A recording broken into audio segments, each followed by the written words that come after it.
Despair. If I had to choose one word that to my mind is the opposite of everything that Judaism stands for, it's the word despair. We never despair. It's not only the followers of Rabbi Nachman, which says, Ein Yeush Klal, there's no despair whatsoever. Rav Tzadok HaKohen of Lublin makes this point many times in his books, and the truth is, it is based entirely on a piece of Talmud and many rabbinic sources. In fact, it goes all the way to a tradition from the time of King David. When Chizkiyahu, the great king of Judah, had a sickness which seemed to be fatal, Yeshayahu, Isaiah the prophet, said to him, it seems that this is the end for you and your death is about to come. And then it says, the Talmud says in Masechet Brachot Daf Tet, Chizkiyahu HaMelech turns around to him and he says, stop what you're saying. He says, I am a Kublani mi Beit Abba. I have a tradition going all the way back to my father's house, according to most of the Rishonim. It's talking about back to the time of King David, which says, Afilu cherev chadam unachat al tzavro shel adam. Even if, God forbid, a sharp sword is about to, God forbid, sever a person's neck, al yimna atzmo min harachamim. Never deny yourself prayer and mercy and begging for God's divine mercy. And indeed, I believe if there is one word which is the opposite of everything the Torah is about, it is despair. Life is full of challenge. It has darkness. It has difficulty. It has anguish. It has sorrow and it has pain. But it is never despairing. There is never a lack of hope.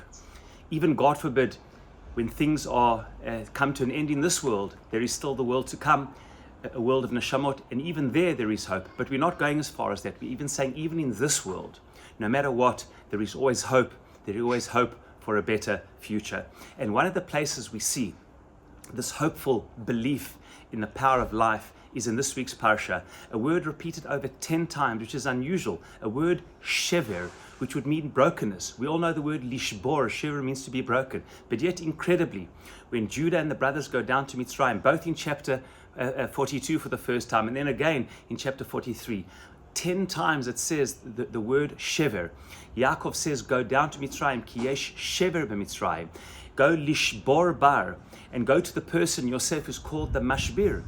What does this mean? The word shever, we all know in Hebrew, is shavur, is broken, but incredibly in Hebrew, the word for brokenness and shavur is also the solution to that brokenness. The word shever in this instant means an opportunity to break the famine, to have a solution to the brokenness. The word shever in this instance means to be able to buy grain. And in fact, in a time of famine and difficulty, the solution to that shever, the brokenness, is shever itself, a Hebrew word meaning an opportunity to buy and provide grain. And therefore, this is the beauty of the Hebrew language expressing the culture of the Jewish people and who we are as Jews. That even in our darkest and difficult times, we never despair. Even at the time of shever and lev nishbar, there is an opportunity for hope and for a better future. And indeed, the word mashber in Hebrew means a crisis, but we also know that the word mashber means the birthstool, that the very place where the woman giving birth goes through so much pain and difficulty and anguish, yet birth and hope and optimism comes out of that. And we hope and pray that in the challenging, difficult time that the Jewish people are going through, our family is going through, and many families in Israel are going through, yet it is difficult. There is darkness, there is pain, there is anguish, but never ever despair, because the essence of Judaism is about a belief that the God of life affirms life, believes in the best possible future, that things will be okay even when they aren't and even when they're difficult. We never despair, we are full of hope.